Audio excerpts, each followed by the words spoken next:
La tension monte dans notre pays. La tension monte très très fort.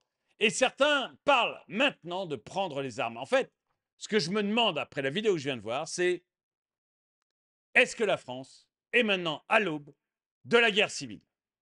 Bonjour et bienvenue dans cette nouvelle vidéo de DME en direct. Comme toujours, si vous n'êtes pas abonné, je vous suggère de le faire et de cliquer sur la cloche pour être prévenu lorsque je sors une nouvelle vidéo. Et vous devriez être un petit DME, le lien est dans la description, parce que vous avez probablement trouvé quelque chose qui vous intéresse. Le lien est dans la description. Alors, j'ai hésité à faire cette vidéo, mais je ressens en France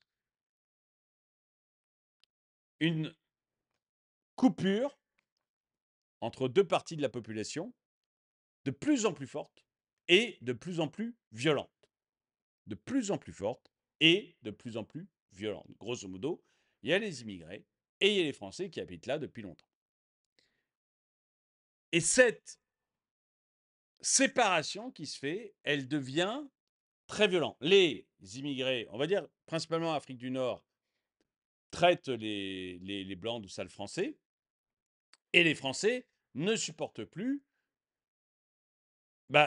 toutes les informations que l'on a de plus en plus de problèmes avec certaines communautés.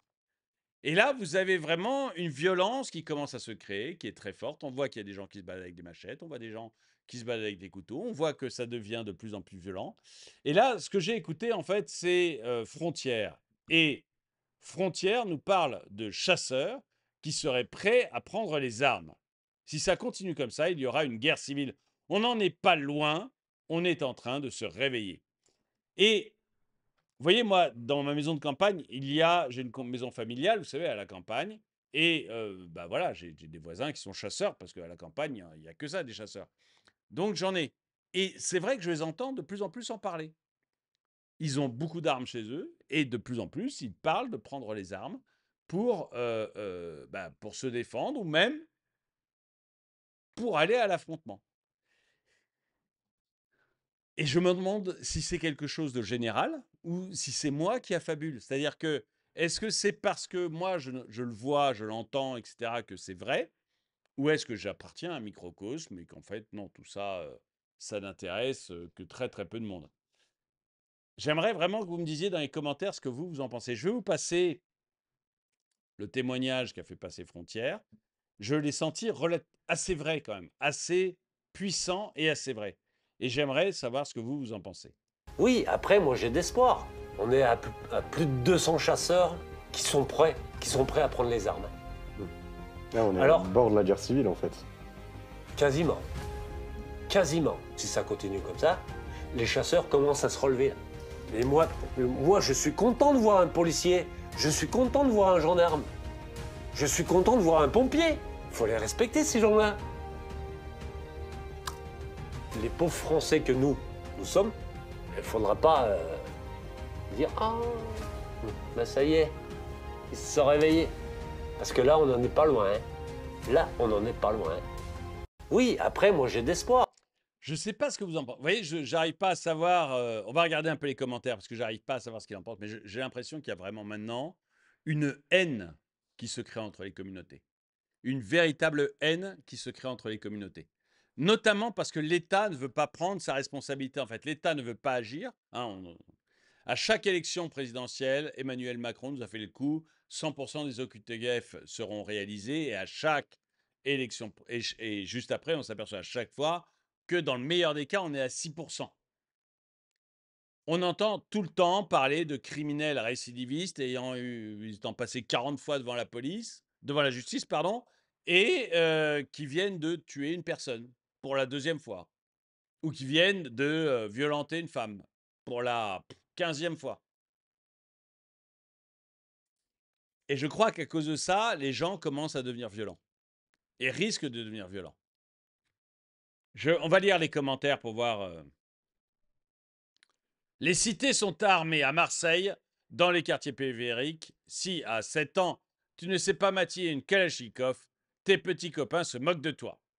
Nope, les chasseurs sont tous francs-mac. Alors, pas du tout, hein. Et dirigés par un pote de Macron. N'attendez rien d'eux.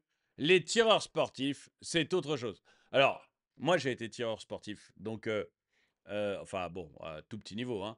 Et bon, jamais enfin, je me suis jamais jugé supérieur aux chasseurs, mais on sait peut-être mieux tirer, c'est tout. Mais les chasseurs, alors moi, ceux que je connais, sont pas francs-macs, hein, ça je peux vous assurer. C'est du fond du fond de terroir, pas de tiroir, de terroir. C'est-à-dire, c'est des gens qui sont campagnards de père en fils depuis, depuis que la France existe et qui ont absolument aucun lien avec les francs-maçons, hein, et franchement, je pense que l'immense majorité, toi, tu connais peut-être des chasseurs qui font partie du club de chasse de Vincent Bolloré ou de Dassault, hein, c'est possible, mais alors eux, ils sont peut-être francs-macs, ça je ne dis pas, mais le chasseur, 99% des chasseurs en France, ce sont des gens qui sont absolument pas francs-maçons, hein, mais alors vraiment, vraiment pas. 200 chasseurs et combien de kalash en face? Ça, c'est vrai que quand on désarme, à mon avis, bon, je sais pas si on a les chiffres, mais quand la police désarme, je pense qu'elle désarme beaucoup plus du côté du chasseur ou du fils ou du petit-fils de chasseur qui se retrouve qui a retrouvé le fusil de papa et qui est allé le rendre à la police, que du côté banlieue avec des kalachnikovs. Ça me paraît assez net. Il a raison, je connais beaucoup des chasseurs et ils sont prêts. Ils en ont même marre, eux aussi. Les convoyeurs de fonds aussi sont prêts à utiliser leurs armes pour autre chose que leur travail. Et la guerre civile, il y a longtemps qu'elle a commencé, seuls les Français ne s'en aperçoivent pas. Nous dit Julien. Je ne sais pas. Les chasseurs en ont rien à foutre, plus bandés pour des épurations ethniques sauvages, c'est un truc d'attardé. Eh ben, au Chachimine, déjà, je doute que tu sois chasseur avec un nom comme ça, au Chamine.